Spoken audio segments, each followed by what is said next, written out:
Hello friends, welcome to our channel. आज हमारी English सीखने की 9th क्लास है, जिसमें हम सीखेंगे आज की वीडियो में एफ के उच्चारण नियम, rules of pronunciation of F.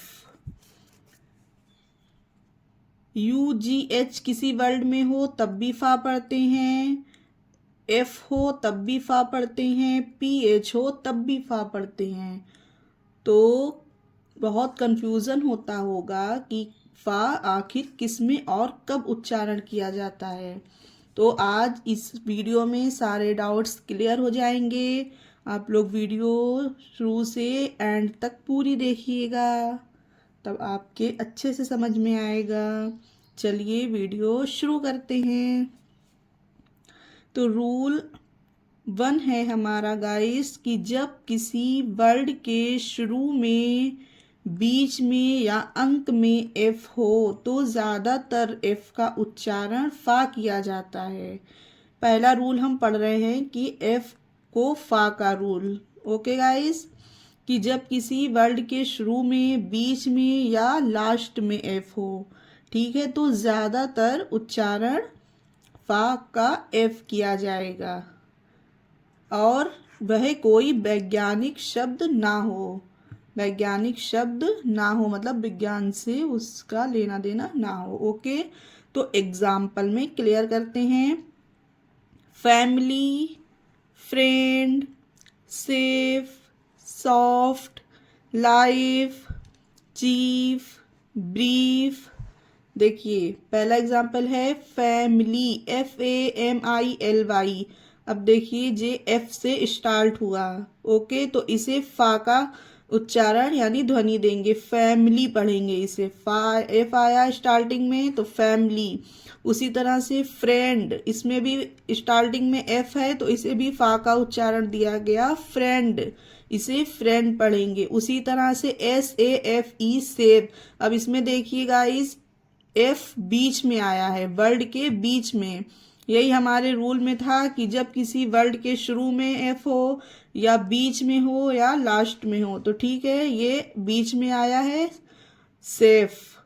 और ये देखिए SOFT, सॉफ्ट मीन्स मुलायम, तो ये भी बीच में आया है एफ। तो जहाँ कहीं पर भी वर्ड के स्टार्टिंग में हो या बीच में हो, ओके, तो उसे एफ को फा का उच्चारण पढ़ेंगे, सॉफ्ट। LIFE, लाइफ, ये भी देखिए गाइस एफ वर्ड के बीच में है, लाइफ। CHIEF, चीफ, ये देखिए लास्ट में आ गया। अब आपके सामने तीनों एग्जाम्पल है जहाँ पर स्टार्टिंग में एफ है, बीच में एफ है, लास्ट में एफ है। तो ये तीनों ही रूल्स इस पर फॉलो होते हैं कि इसे सब में एफ को फा का उच्चारण दिया जाएगा। ओके गाइस, ये है ब्रीफ, BRIEF, ब्रीफ। और एग्जाम्पल देखिए, फार्मर मीन्स किसान, FARMER, एफ को फा उच्चारण पढ़ा गया, फार्मर। FINGR, फिंगर, ये कोई भी वर्ड वैज्ञानिक शब्द नहीं है। किसान कोई वैज्ञानिक शब्द है नहीं, फिंगर यानी हमारी उंगली कोई वैज्ञानिक शब्द नहीं है। ओके, BUFFALO, बफेलो, ये देखिए एफ बीच में आया वर्ड के, इसे भी फा उच्चारण पढ़ेंगे। उसी तरह BULF, बुल्फ, BEEF, beef, PROOF, proof.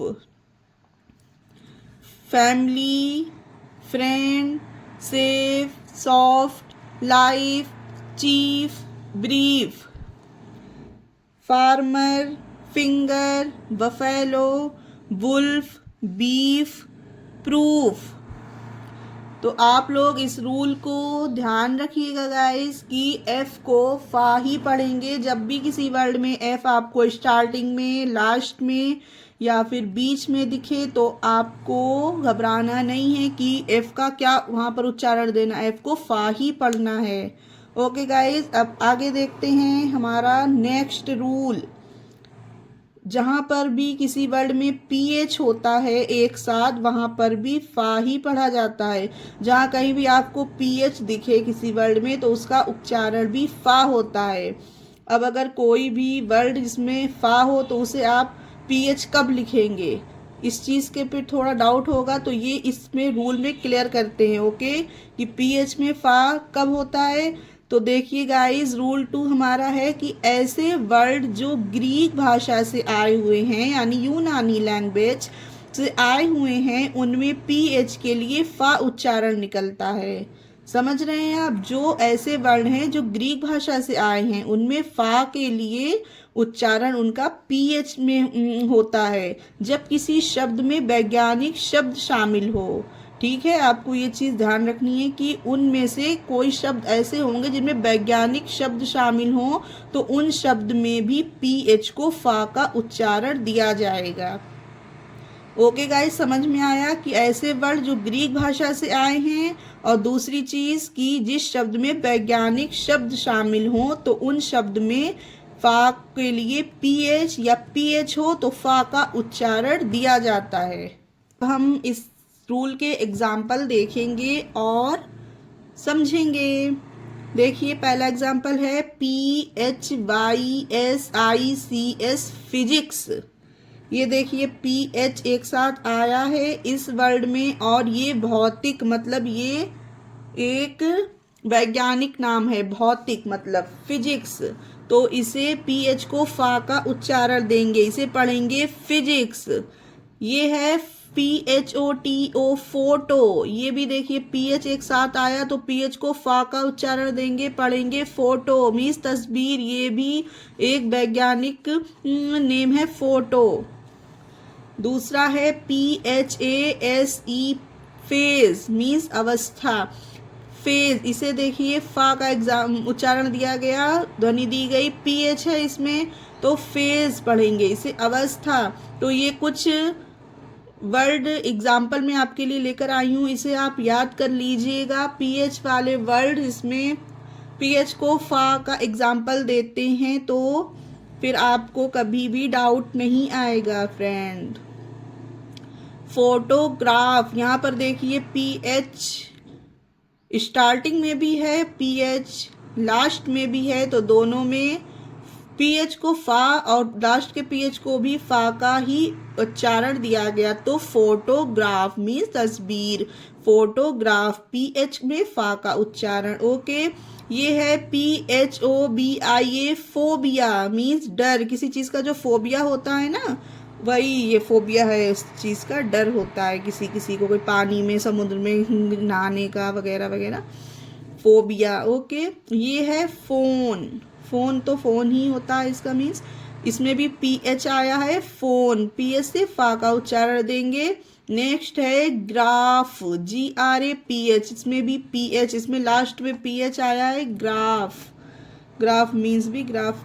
PHARMACY pharmacy, pharmacy देखिए PH आया है तो PH को फा का उच्चारण देंगे। दवा साजी, फार्मेसी, जहाँ पर भी PH आपको दिखे तो वहाँ फा का ही उच्चारण देना है आपको। ओके, आगे देखिए NEPHEW नेफ्यू, इसे नेफ्यू पढ़ेंगे, इसे भी फा ही पढ़ना है। नेफ्यू मीन्स भतीजा या भांजा। और आगे है DOLPHIN डॉल्फिन, इसमें देखिए PH साथ आया तो फा का उच्चारण देंगे। डॉल्फिन एक ऐसी मछली जो बहुत ज़्यादा विद्वान होती है। नेक्स्ट है ATMOS एटमॉस, PH से फा का उच्चारण देंगे। ERE एटमॉस्फेयर मीन्स वातावरण। ठीक है, एटमॉस्फेयर, इसमें भी PH आया तो फा को पढ़ा जाएगा, PH में उच्चारण दिया जाएगा। ये है PHILOS PH बाई फ्लॉस्पी, इसमें PH स्टार्टिंग में है फिर लास्ट में है PH। ओके, तो फ्लॉस्फी देखिए दोनों बार फा ही इसकी ध्वनि निकल रही है, फ्लॉस्फी में शास्त्र होता है, फ्लॉस्फी। नेक्स्ट है ELEPHANT, ये तो आप लोग सब बचपन से पढ़ते हुए आ रहे होंगे, एलिफेंट। ये भी एक ग्रीक भाषा का ही वर्ड है, ठीक है। इसे PH से फा की ध्वनि निकाली गई, तो ये एलिफेंट पढ़ते हैं इसको। आगे है BIOGRAPHY, बायोग्राफी, मतलब जो जीवनी, मतलब किसकी क्या बायोग्राफी रही है, इस चीज़ के बारे में इसका मीन्स होता है। ये भी देखिए एक साइंटिफिक नेम है, बायोग्राफी। तो आप लोगों ने इसमें रूल में क्या सीखा कि जिस भी वर्ड में PH एक साथ हो तो उसे फा का उच्चारण देंगे, ओके। तो ये वर्ड हैं, इन्हें आप लोग याद कर लीजिएगा। Physics, photo, phase, photograph, phobia, phone, graph, pharmacy, nephew, dolphin, atmosphere, philosophy, elephant, biography. तो दो रूल क्लियर हो गए फ्रेंड्स कि किसमें फा की ध्वनि होती है, एफ में भी फा पढ़ेंगे और PH में भी फा पढ़ेंगे। क्लियर हो गया होगा आई होप। चलिए नेक्स्ट रूल की तरफ बढ़ते हैं।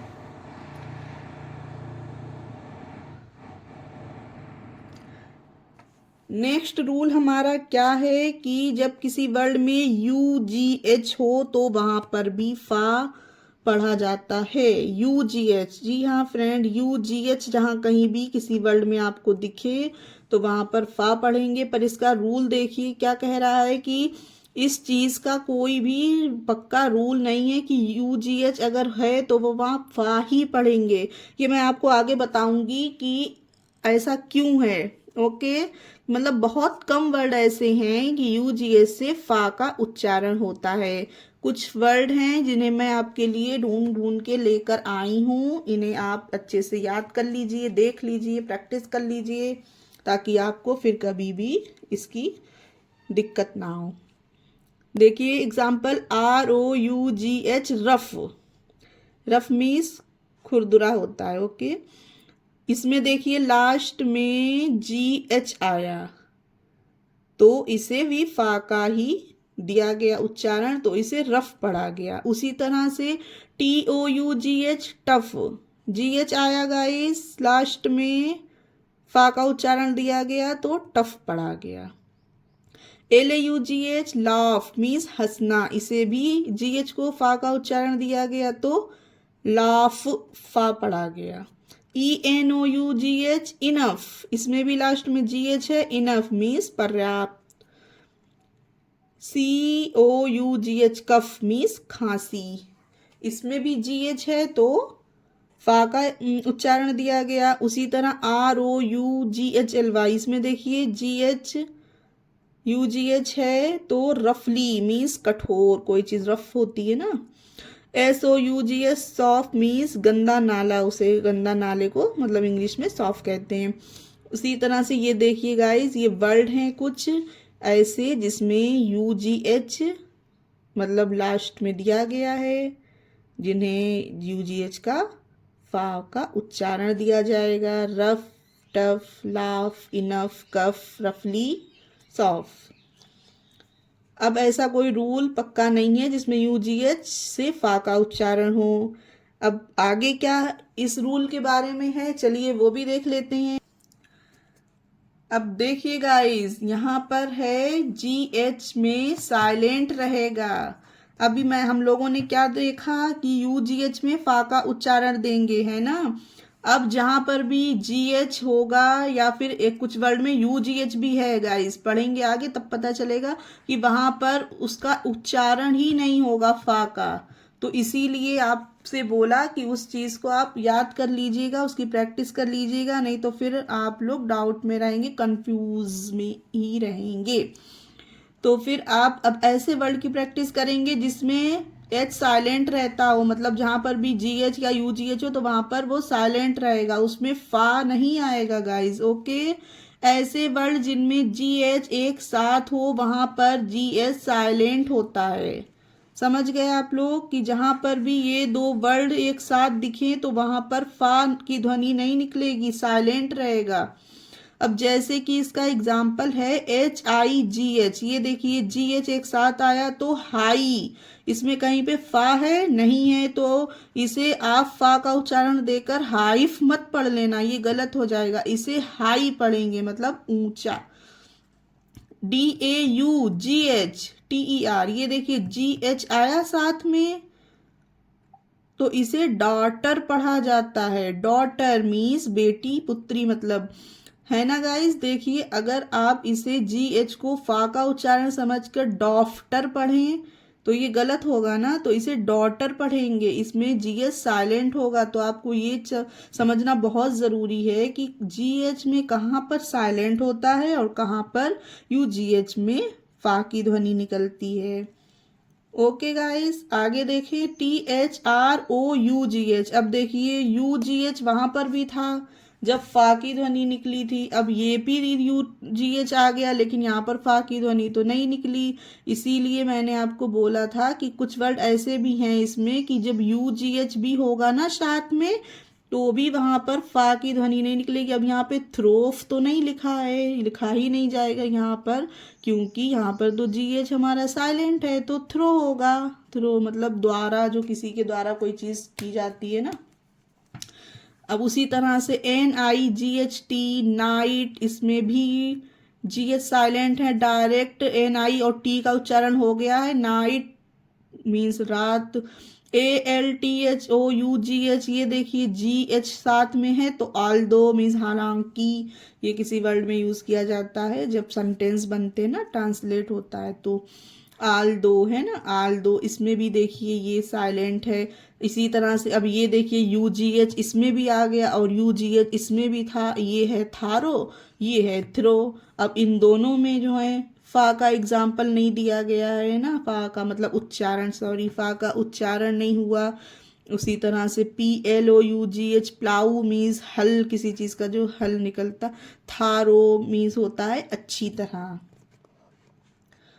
अब आप लोग इस चीज को याद करने से ही समझ आएगा कि किसमें GH का एग्जाम्पल में हाँ फा का उच्चारण हो रहा है, किसमें साइलेंट है। High, daughter, throw, night, although, thorough, plough, किसी में भी फा नहीं है क्योंकि इन सब में GH साइलेंट है। H समझ आ गए रूल। आज के लिए फ्रेंड्स इतना ही, मिलेंगे फिर किसी नई वीडियो में कुछ और नया सीखने के लिए।